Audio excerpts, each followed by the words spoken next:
Naghahanda na ang Batangas Police para sa inaasahang dagsa ng mga turista sa Semana Santa. Tiniyak din nila ang seguridad at kaligtasan ng mga bisita at residente. Narito ang report ni Denise Abante.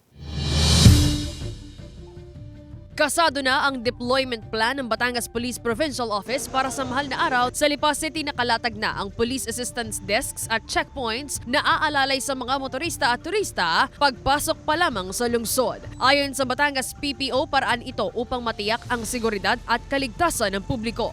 Pagtatalaga ng ating police assistant desk para sa ating mga manlalakbay ngayon. At the same time, yung ating border control points at ang strategic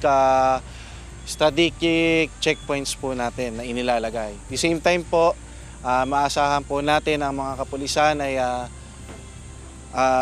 umiikot sa ating mga bahay-bahay. Nagpaalala rin ang pulisya lalo na sa mga residenteng aalis sa kanilang tahanan at posibleng maiwanan ito na walang bantay. Huwag po tayo mag-iwan ng mga importanteng gamit na pwedeng mawala sa ating bahay.